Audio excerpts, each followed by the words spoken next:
just speak to them through dreams? That is one of our problems.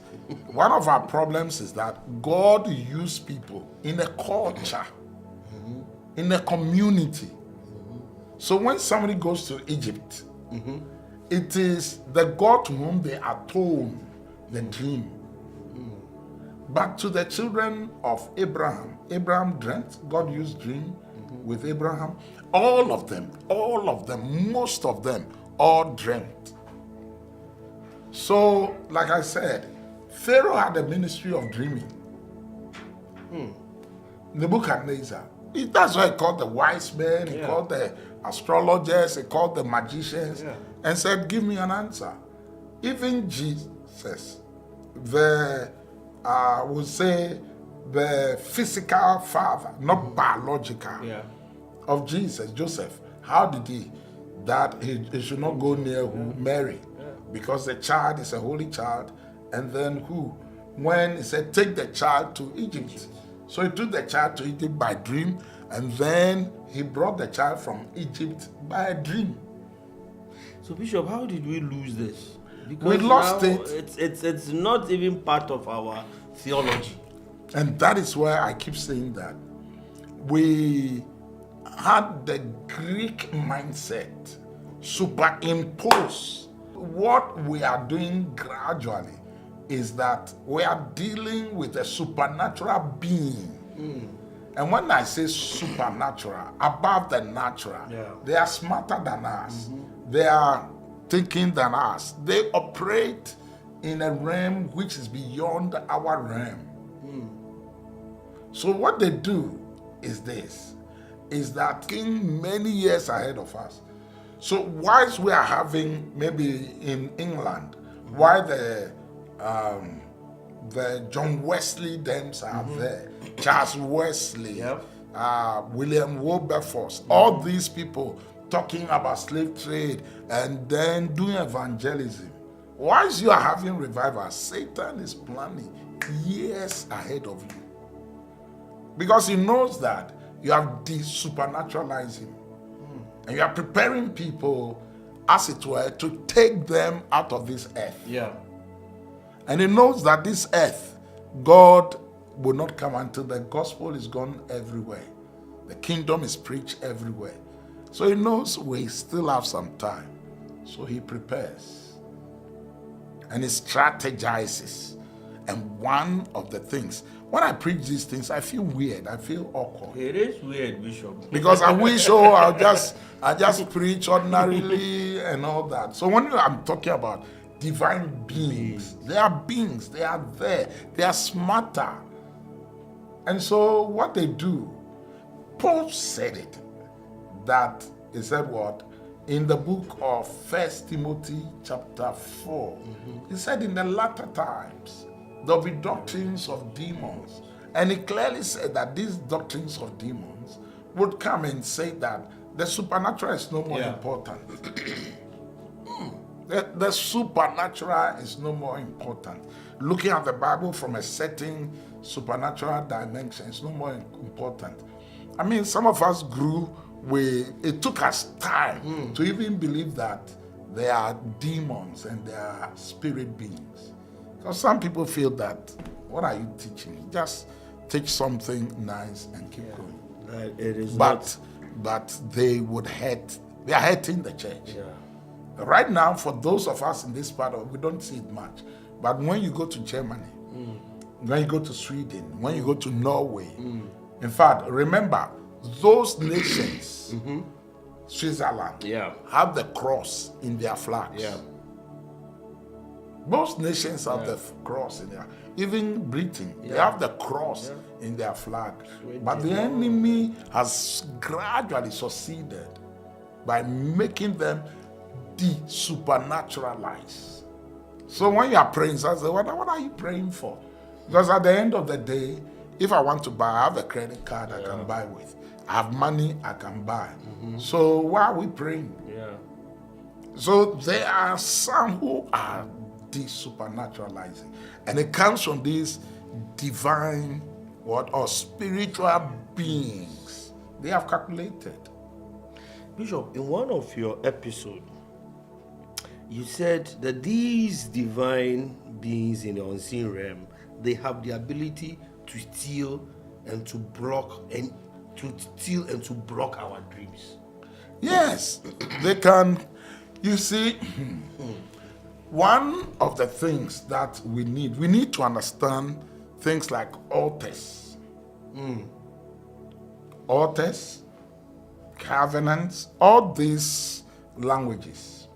Because when Balaam was called by Balak to come and curse, which some people still think that, oh, now that I'm a Christian, nobody can curse me. No witch can touch me. There will be no divination. No enchantment. But Paul wrote to them, is translating. He's a translator. Gradually they will take away who has bewitched you and put a nice English there. Because he doesn't think that in our modern world there's bewitchment.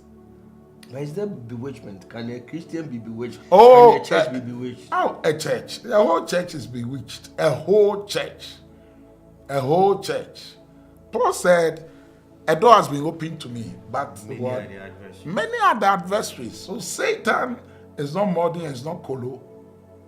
Satan is still Satan. Except that Jesus defeated him and then took away his works. So now it's our turn to know the works of Satan. You can't go to war without knowing the tactics, the strategies of your enemy. Paul said we are not ignorant of his devices. And unfortunately, many of us are ignorant of his devices because we have unconsciously been desupernaturalized. And so when somebody wants to come into your dream, all they do is to raise an altar. And an altar or a sacrifice is to call for a supernatural being to come and help you. Spirit beings. So when they raise an altar, a supernatural being comes to help them. And then they tell their wish to the spiritual being that I don't want this person to dream. I want you to go into the person's dream and I want to control the person.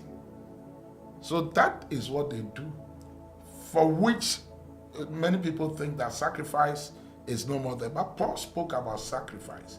And then he spoke about presenting your body as a living sacrifice. So every human being, they can use you as a sacrifice. Jesus. Satan has not been what? Destroyed. His works have been destroyed.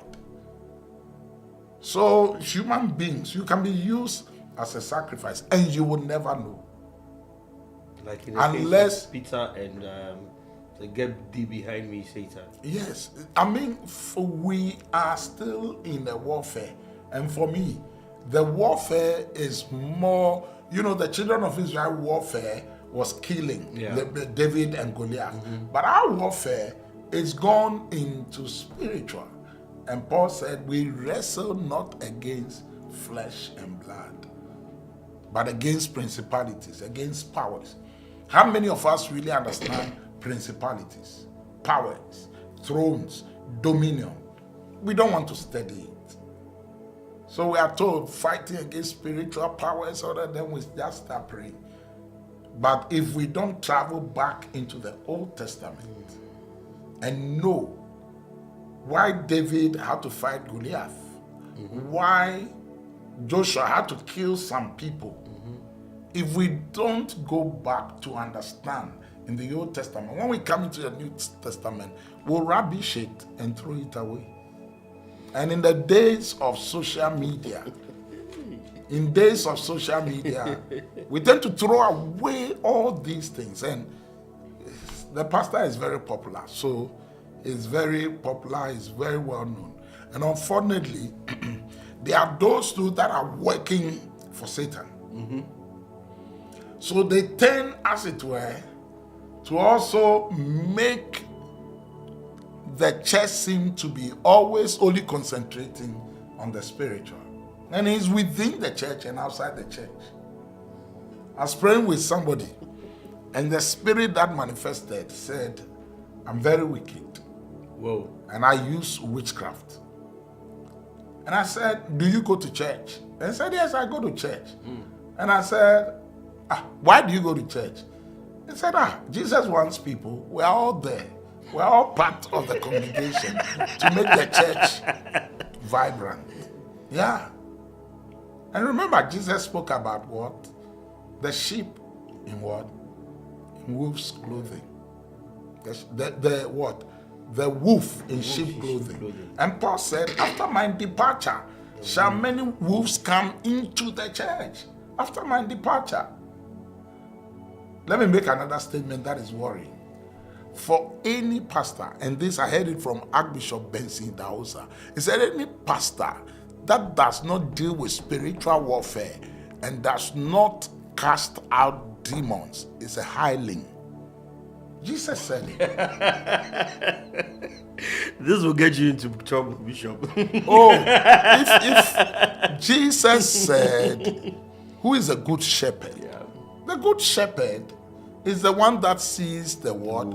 The wolf, and it stands and it fights the wolf. The hireling will run. And the hireling will run away. And in the midst of clinical psychology, we'll just I refer people to clinical psychologists. In fact, I refer people to psychiatrists. I refer.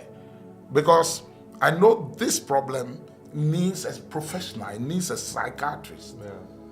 And I have psychiatrists, clinical psychologists that I refer to. But sometimes after making the reference, they give all the injection, they give the medication, and still the recovery is not coming. Then I realized that I better know that I can't shirk my responsibility. Now I have to go to the way that we can handle this situation. So there are people who think that people like us, we have only focused on the what? On the supernatural without referring. I refer. I have just about a month ago, there was a situation and I have a psychiatrist. I have psychiatrists in church. I have psychiatrists that I know, that I talk to them and say, looking at this situation, this is a misbag, spiritual as well as what? As well as, natural. And so sometimes there are people who are having a mental situation and it is just a matter of a disappointment, a broken heart, all kinds of things.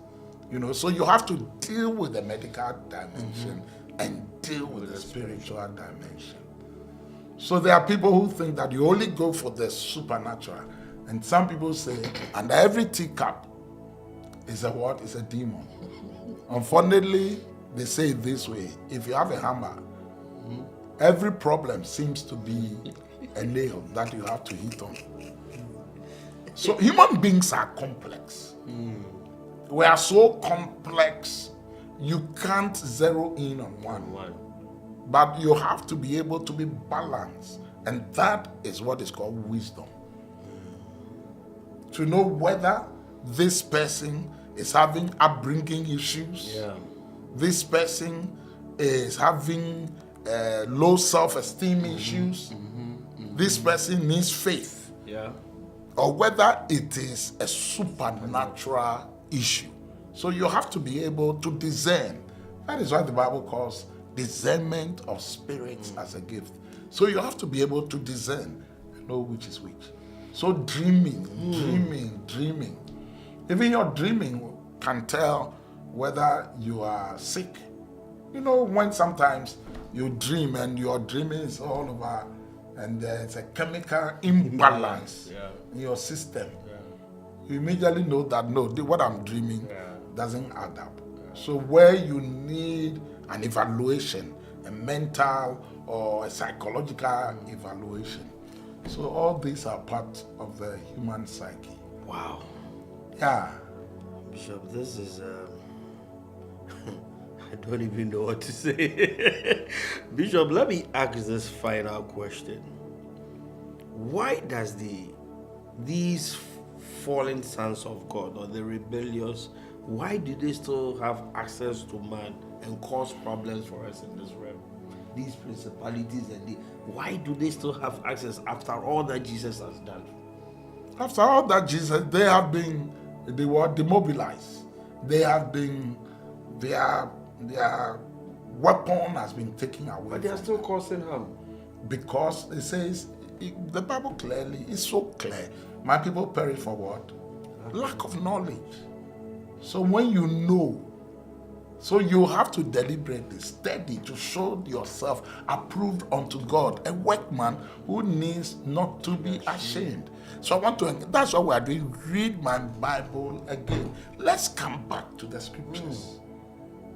You see, the Christianity is one of the, let me say for better one of word, religion. That is a book religion. Please explain. Once you become a Christian, you must study. There are other religions you don't need to study. You just follow. And one area the church we have lost is discipleship. To disciple people, to study. Study to show yourself approved unto God. A workman who needs not to be ashamed, rightly dividing the word of truth. So we have to come back to study. We have to disciple people. But unfortunately, we don't disciple. And when you are studying too, in the midst of the temptations are too many. When some of us became Christians, there was no social media. There was no, maybe a platform, there was no Instagram, there was no YouTube that affects our reading. So you have to go to a library and borrow books. And you have to read. It was not in Technicolor, but you have to read it. But these days, even anything at all, the person doesn't understand, just goes to YouTube. And it's our mind. So we're in a fight, I would say. And the fight is multifaceted. And so the Lord should help us. So that the revival, the grace he has given to us, we don't become like some of our cousins in Europe, other places, where going to church, where spiritual things becomes a joke. And unfortunately, some of us pastors don't want to touch it, and we want to just quickly avoid it. But the Lord deliver us, and the Lord help us. Amen. Thank you very much for being with us. We would still be collating your questions, and if you have any questions, please share the link, share with us, and share the link as well, so that others with other questions, particularly as we speak about divine beings, etc., so you can know what is going on. Jesus clearly told us that men always ought to pray and never to faint. And that is also a spiritual weapon by which we'll be able to overcome. The Lord bless you. The Lord cause his face to shine upon you, and the Lord give you peace. May you be blessed as you continue to share this link.